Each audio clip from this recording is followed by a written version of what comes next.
Ouais bien, bonjour tout le monde, on se retrouve aujourd'hui pour une petite vidéo pour vous montrer l'avancement du météore. Suite à des problèmes informatiques et techniques, j'ai pas pu poster les vidéos sur la peinture de l'intérieur et l'assemblage. Donc du coup j'en suis. Alors j'espère que cette fois-ci ça va marcher. De toute façon si vous la voyez la vidéo c'est que ça a marché. Mais cette fois-ci, non, il ne devrait pas y avoir de bug et vous devriez pouvoir voir. Enfin, je vais essayer de vous montrer un petit peu ce que j'ai fait, que je n'ai pas pu vous montrer en vidéo, donc avec les techniques et tout ça. J'ai essayé de vous expliquer un petit peu ce que j'ai fait pour que ça comble un peu le manque de vidéos que. Donc déjà, on va tout de suite commencer donc avec le cockpit. Euh, donc, faut savoir que je l'ai pas blindé de photo découpe. Donc de toute façon, il n'y avait pas 3 milliards de photos découpes sur la planche. Voilà, ça c'est la planche de photo découpe. Vous voyez qu'il n'y a quand même plus rien dessus quasiment, par quelques petits tableaux que je n'ai pas mis dessus. Faut savoir que alors la photo découpe qui est dessus, alors je sais pas pourquoi il me fait pas de la bonne lumière là, pourtant c'est bien blanc partout là. Voilà, donc en fait le cockpit, surtout sur la paroi interne gauche, alors vous pouvez voir, c'est compliqué à faire voir en vidéo, enfin autre qu'en vrai, voilà. Là par exemple au bout de mon doigt il y a la manette des gaz que j'ai refaite en scratch, et les quelques draws, 3 commandes. Alors le levier que vous voyez ici, alors, mon gros doigt on va voir que dalle avec mon doigt là. Si je mets voilà, le levier avec l'espèce de trou en plein milieu, la bande comme pour la manette des gaz, ça c'est une pièce en photo découpe, une des rares qui est mise à l'intérieur. La paroi interne droite, oui, voilà droite, il n'y a aucune photo découpe dessus. Donc là tout est peint, enfin si, il y a une photo découpe qui est ici là, la petite croix là qui est ici, et il y a juste aussi les deux petits bouts en relief sur les deux ronds là-bas. Voilà, donc globalement le cockpit est, je dirais presque fini. Alors j'ai pas peint la paroi interne gauche, mais celle de droite, parce que j'en ouvrir qu'une en fait. Donc bon bah celle-là vu qu'elle sera fermée, je l'ai pas peinte. Donc là je l'ai peinte en noir. Alors oui, tout l'intérieur est peint en noir XF18 de Tamiya. Voilà, donc il y a l'aérographe à l'Infinity qui est ici. Et je l'ai brossé à sec avec donc de l'acier métallique de chez Prince Auguste. Alors bon, le métallique, n'importe quel métallique fera l'affaire, hein, tant que c'est du métallique, en fait, ça va vous faire ressortir en fait cet aspect, voilà, un petit peu. En fait, c'est comme si c'était du gunmetal en fait, mais ça donne, pour moi, je trouve un meilleur aspect que le gunmetal pur. Voilà, donc on enchaîne avec le siège, donc là qui lui est blindé de photodécoupe. Comme vous pouvez le voir, je vais peut-être éteindre ma lumière parce que tout d'un coup on voit plus grand chose. Voilà. On voit un peu mieux, donc là c'est vraiment blindé de photo découpe. Alors il est pas fini, parce que là je dois vous avouer que ça fait. Bon, on voit que c'est de la photo découpe, donc du coup je vais le patiner et je vais le rendre un peu plus usé pour que les ceintures se voient moins. Donc ça je vous montrerai pareil une fois que j'aurai fait ça. Et le tableau de bord qui est ici. Voilà, donc classique, les bouts de photo découpe. On a les deux manettes sur le côté là que vous voyez ressortir. Alors c'est fait difficile de faire le zoom, la netteté dessus. Mais en gros, voilà, deux pointes, enfin des petites pointes de vernis à l'intérieur des cadrans pour faire la simulation des glaces. Et puis le tour à jouer quoi. Voilà, donc là on va voir les puits de train d'atterrissage en fait, qui sont peints et patinés. Voilà. J'ai monté tout l'intérieur, donc les parties à l'intérieur, tout ce qui est renforcement structurel, mais qui sont aussi enfin tout ce qui forme en fait les trains d'atterrissage. Et aussi une partie des parois à l'intérieur du moteur. Alors, que je vous explique un petit peu ce que j'ai fait plus précisément avec la notice. S'il y en a qui le montrent, ça permettra de mieux les placer. Donc là, à ce niveau-là, tout est fait. Donc on a monté le siège, on a monté le cockpit, les parois latérales de canon, donc les bas de canon. Alors j'ai pas encore monté le siège à l'intérieur du cockpit, ni le manche à balai. J'ai monté donc avec la photo découpe le tableau de bord. je n'ai pas encore mis, parce qu'en fait j'attends de mettre justement le siège, le levier de vitesse, le manche à balai et le tableau de bord avant de mettre cette paroi là qui vient à l'avant en fait. Dont ce côté là en fait est une paroi du puits de train d'atterrissage avant. Donc là on a les baies de canon. Donc comme je vous l'ai dit sur sur le cockpit qui est dans le coin et là, hop, sur donc ce cockpit, j'allume ma lumière parce qu'on voit que dalle. Hop. Hop. Donc comme je vous l'avais dit sur donc le cockpit, il n'y a qu'une seule paroi, donc la droite qui est peinte, puisque c'est la seule que je vais ouvrir. Donc faut savoir que donc dans ce kit, on a la possibilité d'ouvrir deux parois. Alors je vais essayer de chercher. Voilà, donc là en fait, vous pouvez voir qu'à l'étape 90, donc c'est vraiment à la fin du montage, enfin à la fin du montage de la notice. Moi je le ferai autrement. Donc vous pouvez voir qu'on peut, donc c'est à cette étape là qu'on met les deux baies, enfin pour fermer les baies de canon. Et donc on a la possibilité de les faire ouvertes ou fermées. Donc moi celle de droite sera ouverte, donc la baie sera posée juste à côté. Celle de gauche fermée, donc il faut savoir que si vous les faites fermer, faire attention parce que, bon il le précise, donc la petite note là en fait il faut pas coller les canons à l'intérieur des baies si on la fait fermer. Donc c'est pour ça que, bon là j'ai pas collé les canons non plus, mais quand, avant de fermer ça, donc dans les deux parties du cockpit, enfin les deux côtés du fuselage qui sont là-bas, avant de le fermer à l'intérieur, je vais coller donc les canons ici, et pas de ce côté-là, parce que justement, si on colle les canons, en fait, ils sont... Alors vous allez me dire, c'est quand même assez bizarre, mais ils sont trop gros pour pouvoir fermer la baie. Donc vous allez me dire comment ils ont fait en vrai. Donc je pense que les canons du kit Airfit sont légèrement surdimensionnés, puisque ou alors c'est vraiment que en vrai la paroi du cockpit est vraiment très fine. Et or là, le plastique est peut-être un peu trop large. Enfin bon, j'en sais rien. Mais voilà, donc si on veut fermer la baie, faut pas mettre les canons. Voilà, donc on enchaîne, donc juste après les canons, on enchaîne sur l'aile. Donc moi, en attendant que ça sèche tout ça, là, j'avais déjà attaqué l'aile. Donc hop, vous voyez qu'on met... En fait, là, c'est la première étape pour... comme vous voyez, là, le petit schéma, c'est pour fermer. Donc là, vous voyez qu'il n'y a pas les trains d'atterrissage sortis. Tandis que là, voilà, ils sont sortis. Donc en fait, c'est une option. Si vous voulez fermer, il faut mettre ces deux pièces-là à l'intérieur sans rien mettre d'autre et ensuite attaquer. Sachant que si vous le faites ouvert, vous attaquez directement ici. Donc là, on ouvre... On met absolument toutes les baies, voilà, les baies de train d'atterrissage. On met le couvercle. Enfin le couvercle, je dis le couvercle, mais c'est la pièce qui est en dessous là, voilà, c'est celle que l'on voit maintenant là. Il y a toutes les parois et celle que l'on voit de face, voilà, qui est au-dessus ici. Alors qui est légèrement, faut quand même la tordre un tout petit peu pour la coller. Enfin faut poser ses doigts quoi. Alors, je vais éviter de. Il faut poser ses doigts dessus et laisser appuyer le temps que ça prenne, parce que c'est vrai qu'elle se décolle légèrement et qu'elle laisse, alors en tout cas sur mon kit, elle laisse quelques petits joints. Donc il faut juste appuyer, rester appuyé, puis bon vous avez plus de joints, hein, c'est pas bien compliqué. Hein.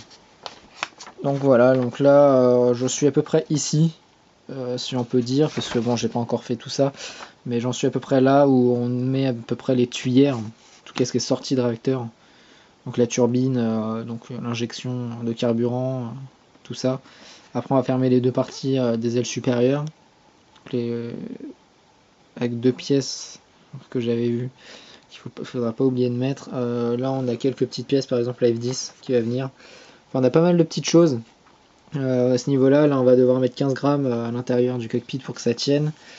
On a des petits positionnements très spéciaux, du raccord Kármán arrière des ailes, avant justement de mettre... Alors je pense que voilà, cette partie là, faudra tout faire en même temps, c'est à dire qu'on va coller le cockpit à l'intérieur, montage à blanc, donc tu le colles, pardon, on le colle à l'intérieur sur un côté, on vérifie que ça se colle bien avec l'autre partie du fuselage, on laisse sécher, et après on colle la moitié de l'autre fuselage en même temps que ces deux pièces là, et en même temps que les ailes. Alors si je prends pas la bonne page, donc en même temps que les ailes, comme ça en fait on fait un montage à blanc, mais en même temps un vrai montage, parce que il suffit que en fait vous colliez une pièce qui est comme ça de travers, que vous laissez sécher, et que vous collez les ailes et qu'au final ça vous fait un joint énorme parce que finalement vous l'avez collé de travers, ça et vous vous rendez compte après, et bah c'est compliqué à gérer ça. Donc faut faire attention à ça au cours du montage, quoi. Donc on va aller, hop, le petit mirage qui est là. Alors je vais pas trop le montrer parce que j'aimerais faire, il est là en pleine séance de calfeutrage pour peindre quelques panneaux. J'aimerais faire une surprise à mon club, c'est-à-dire que je vais le ramener une fois qu'il sera fini. Donc faut pas trop que je le montre, même si ça démange de vous le montrer. J'aimerais bien vous le montrer en cours de peinture, mais j'aimerais faire une surprise vraiment au club pour qu'ils voient. Ils ne voient aucun avancement. Alors ils l'ont vu avant d'être peint, c'est-à-dire que la caisse était totalement, enfin la carlingue était totalement pensée, pré-peinte, pré-assemblée, enfin, était vraiment prête à la peinture et à partir de ce moment-là, je la ramène plus du tout au club. De toute façon, je leur faire la surprise. Donc, revenons à notre Gloster Meter. Donc là, c'est la notice d'Edward pour la photo découpe. Donc, je vous dis un petit point vite fait sur ce que j'ai fait. Alors, j'ai pas encore fait le HUD. Enfin, je sais pas si c'est le HUD, mais visualisation de tête haute. Ça vient au niveau du viseur, en face de la tête du pilote. Donc, je le montrerai à la fin. Il me semble que c'est à la fin. Ici, on a donc cette partie-là qui est mise. Celle-ci également. On a celle-ci qui est mise aussi, il me semble. Oui, elle est mise. Elle est mise. Et de ce côté-là, par contre, on a le 18 et le 16. Voilà, les deux 16 qui viennent là. J'ai pas mis la pièce 23 ni les pièces 28. Par raison, parce que je voulais plus les peindre. Voilà, ça. C'est à ce niveau-là. Voilà, c'est plutôt pas mal. Même si les photos découpes ne sont pas dessus. Il y a des fois où il faut savoir quand même limiter. Bon, au final, sur la planche, il reste plus grand-chose, hein. Vous l'avez vu tout à l'heure. Ici, donc on a le cockpit, tableau de bord, pardon. Donc là, j'ai tout mis. Comme vous l'avez vu tout à l'heure aussi. Et là, on a tout le siège. Donc là, c'est pareil. Vous avez vu le siège tout à l'heure, comment il était. Alors, faut savoir que tout à l'heure, moi, c'était hier. Donc là, le siège, entre temps, aujourd'hui, j'ai eu le temps de lui mettre un petit coup de jus. Voilà, vous pouvez voir qu'il est un peu moins plastique, on va dire, avec l'effet de, on voit vraiment que c'était de la photo découpe. Là, on voit un peu moins. Voilà, donc c'est légèrement patiné. On va mettre un coup de vernis mat dessus, histoire de changer un petit peu cette brillance. Et au final, c'est à peu près tout sur le Météore. Alors oui, un autre truc auquel je viens de penser, c'est la peinture des puits de train d'atterrissage que je n'ai pas précisé. Alors j'ai précisé comment j'ai peint le noir et légèrement brossé à sec du cockpit, mais j'ai pas précisé comment j'ai fait la peinture des puits de train d'atterrissage. Alors de se trouver quelque part par là. Je vais chercher, ouais, là-bas. On voit que c'est le bordel, hein. Là je suis en pleine mise en peinture, calfeutrage, ouais, tous les bouts de scotch Tamiya, carrément des post-it. On a plein de bouts de sopalin pour nettoyer l'holographe qui est là, avec le compresseur qui est juste à ma droite, et le mur, donc hop, avec toutes les peintures. Ah, je me plie en 4 là pour vous montrer toutes les peintures Prince Auguste, Vallejo et Tamiya et Gunze, avec les réserves qui sont ici. Voilà, donc petit tour. Mon père est en face. Voilà, donc là il est en train de monter une Harley Davidson classique. Vous pouvez le voir là. Il ne fait pas le zoom assez rapidement. Voilà, il est là. Et son Météore, parce qu'il le fait aussi, qui est là-bas. Voilà. Donc son Météore, ouais, avec sa boîte est juste en dessous là, voilà, Airfix Gloster Météore. Voilà, pour l'instant il fait une petite pause, il est sur sa moto. Et moi, moi je fais une petite pause pour être sur le Météore justement, parce que je fais une petite pause sur le Mirage 3 que je remonte vite fait. J'aimerais vraiment vous le montrer, mais je vais vraiment laisser la surprise. Donc oui, revenons donc à notre peinture. Donc oui, je l'avais vu, elle est ici. Voilà. Donc ce que j'ai fait, c'est que donc premièrement, en fait, ce que j'ai fait, c'est que j'ai mis la gloss black base de Alclad. donc des peintures Elclad, qui sont généralement suivies d'une peinture Elclad classique.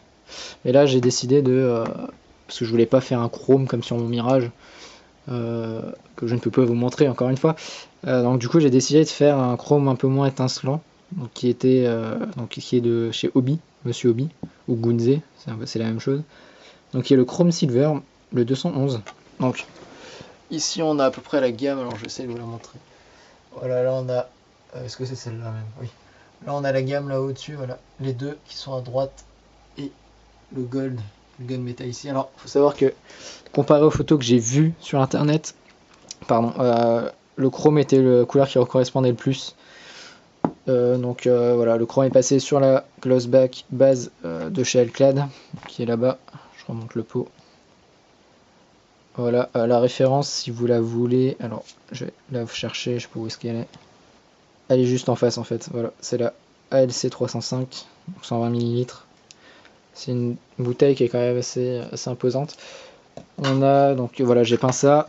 J'ai peint aussi, alors je sais pas si vous le voyez, le fil qui traverse là en plein milieu, qui est peint en cette couleur là il me semble, avec XF 81, qui est du vert foncé, mais qui est un vert qui correspondait à celle des photos que j'ai pu trouver encore une fois, parce que j'ai très peu trouvé de photos des puits de train d'atterrissage du Météore. On a également les tuyaux qui sont au bout là, voilà. Donc ça c'est une autre étape. En fait ça c'est une étape qui vient plus à la fin. Voilà, donc elle vient là en fait cette étape 66, donc vous voyez que là on est carrément en roue, on a déjà collé le fuselage, on a déjà fait tous les moteurs, donc on est quand même assez loin. Et voilà, donc elle vient se mettre ici, donc c'est un petit tuyau que je vais galérer à vous montrer. Je vais essayer de vous montrer la pièce en elle-même, mais c'est vrai qu'elle est assez cachée, même avec la lumière j'arrive pas à les... Vous voyez à peu près... Enfin moi je la vois, donc je dis vous la voyez, mais vous la voyez peut-être pas. Bon voilà, bref. Elle est peinte en noir celle-là. Donc en noir 57 de chez Prince Auguste. Alors là le numéro est barré, mais c'est le numéro 57. Parce qu'il faut savoir qu'il y a le numéro 73 aussi, ou 72, qui est un noir métallique. Là c'est vraiment le noir pur, qui s'applique très très bien au pinceau. C'est une des meilleures peintures, si ce n'est même la meilleure peinture qui s'applique au pinceau, je trouve. Alors c'est pas forcément la gamme Prince Auguste, mais c'est vraiment la 57, elle s'applique mais magnifiquement bien au pinceau. Et donc voilà pour les trains d'atterrissage. Alors donc en fait ce que j'ai fait c'est que par dessus en fait, parce que vous doutez bien que évidemment le métal, voilà, il est pas comme ça de base, donc je l'ai patiné, alors vraiment très rapidement, très légèrement, enfin j'ai jamais fait un truc aussi rapide, c'est à dire que je me souviens même plus, alors il me semble que c'était le Tamiya Panel Line Accent Color, le black, il me semble que j'ai utilisé celui-là ou celui ici du 7 de MIG. Alors c'est pas dans ce set là parce que j'en ai deux, parce que j'en ai renversé un. C'est le plus foncé il me semble. Voilà, celui qui est à gauche là. Mais il me semble quand même, alors je vais faire gaffe parce que j'ai vu qu'il y a mon tableau de bord juste derrière, je vais pas péter mes manettes qui sont voilà, sur le côté, vous voyez qui ressortent là. Ouais, donc j'avais renversé le début, donc je sais plus si c'est avec celui-là ou le Panel Line Black Color, pardon. Donc j'ai mis ça. Alors avant, j'ai pris la précaution quand même de mettre. Alors je pense que vous le voyez en fait sur les côtés. Bon, vous voyez pas grand chose. Vous voyez comparé en fait plastique de base et ici. Alors c'est légèrement plus brillant. En fait, je suis allé mettre. Hop, je vais me lever.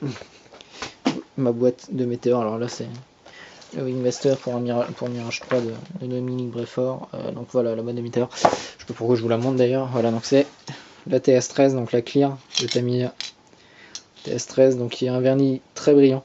C'est pour ça que je l'utilise. D'ailleurs, je le fais pas à l'aérographe parce que je trouve le X22 trop peu brillant. Donc celui-là est vraiment brillant et protège très bien au niveau de l'attaque de l'essence F qui est très peu agressive pour moi. C'est celle que j'arrive à mieux passer. Si je passe à un autre diluant, c'est beaucoup plus compliqué. Donc voilà, j'utilise l'essence F pour faire ma patine. Qu'est-ce que j'ai d'autre?